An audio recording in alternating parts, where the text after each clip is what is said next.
আসসালামু আলাইকুম রহমতুল্লাহি ওবারাকাতু। কেমন আছেন সবাই? আশা করি সবাই অনেক বেশি ভালো আছেন। সকল আপু ভাইয়াদের কাছে অনুরোধ করছি, ভিডিওটি শুরুতে ছোট্ট করে একটি লাইক দিয়ে কন্টিনিউ করবেন, আর যারা করে দিয়েছেন তাদেরকে অসংখ্য ধন্যবাদ। বিসমিল্লাহির রহমানির রহিম। এই তো আমি ফয়জুন আবারও আপনাদের সামনে নতুন আরও একটি ভিডিও নিয়ে হাজির হলাম নতুন দিনে।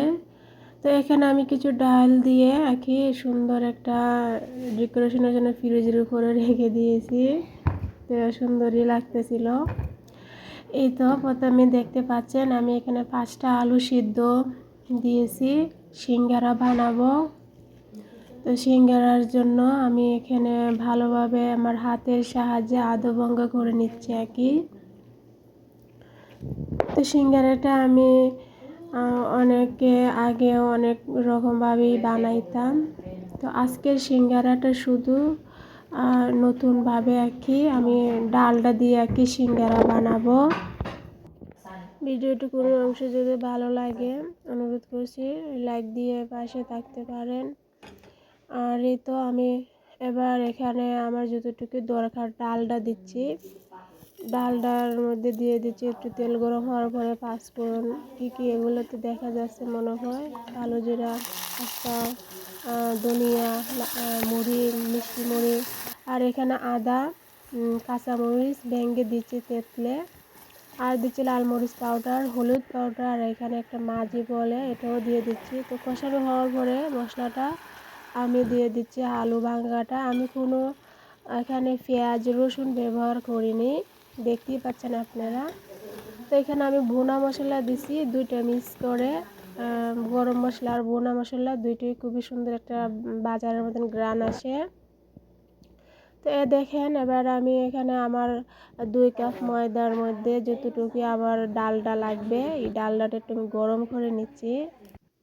তো এবার চলুন দেখে নেন, আমি এখানে ময়দা নিচ্ছি 2 কাপ আর 1 চামচের পরিমাণ কালো জিরা, এটা কি বলে, তারপরে লবণ নিচ্ছি যতটুকু স্বাদ মতো। আমি কুসুম গরম পানি দিয়ে একটু মেখে নিচ্ছি। আরও এখানে একটু দিচ্ছি কাস্টার্ড পাউডার আধা চামচের পরিমাণ, সুন্দর একটা গ্রান কালার আসবে। এই তো এবার আমি 1 ঘন্টা কি 40 মিনিটের জন্য রেস্টে রেখে দিচ্ছি। আর এদিকে এর আগে 1-1.5 মাস আগে আমি বানাইছিলাম। তো এই সিঙ্গারাটা একদম সমস্যার মতন হয়েছে। তো আজকের সিঙ্গারাটা কিন্তু খুবই ভালো হয়েছে মাশাআল্লাহ তাবারাকাল্লাহ। তো দেখতে পাচ্ছেন এটা আমি এখন একটা একটা করে এখানে আমি সিঙ্গারাটা ভাজ করে নিচ্ছি, আপনারা তো সবাই জানেন। তো এই যে তারপরেও সুন্দর হয় নাই নিজের হাতে যেভাবে আমি কি করছি। তো আমি পুরটা এটার ভিতরে দিয়ে দিচ্ছি। তো 3-4টা সিঙ্গারা আমার নষ্ট হয়ে গেছিলো, পুর বেশি হয়ে গেছিলো। আপনারা যতটুকু 1 চামচ কি 1.5 চামচ দিতে পারেন। তো প্রথমে আমি 2-3টা খুবই সুন্দর ছিল, এটা আমি দিয়েছিলাম তেলের মধ্যে, নষ্ট হয়ে গেছিলো ফেটে। তো এই যে আমার সিঙ্গারাটা হয়ে গেছে, আমি এবার আরও 10 মিনিট রেস্টে রেখে দেব। তো রেস্টে রেখার পরে এবার আমি এখানে তেলটা একটু গরম করে নিচ্ছি, আর তেলের মধ্যে একটু পুরনো পাউডার দিচ্ছি, বুট ময়দা দিচ্ছি। তো এবার আমি দিয়ে দিচ্ছি, তেলটা বেশি মনে হয় একটু ঠান্ডা ছিল, তো গরম তেলের মধ্যে দিলে ভালো হয় তো আমি দেখছি অনেক ইউটিউবে বলে গরম তেল কুসুম ঠান্ডা তেলের মধ্যে না হালকা গরম তেলের মধ্যে দিতে হয়। তো এইভাবেই দিয়েছিলাম, পর আমার 3-4টা সিঙ্গারা ভেঙে গিয়েছে। তো দেখতে পাচ্ছেন এই যে আজকের সিঙ্গারাটা খুবই সফট হয়েছে, নরম হয়েছে, আর খুবই সুন্দর গ্রান হয়েছে।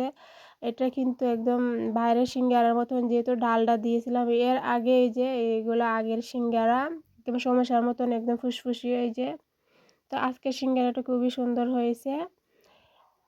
তো দেখতে পাচ্ছেন এই যে এটা কিন্তু আমার সিঙ্গারার পুরটা বেরিয়ে গেছিলো, একদম নিমকি টেস্ট হয়ে গেছে, মশমশা 2-3টা ব্যাঙ ছিল।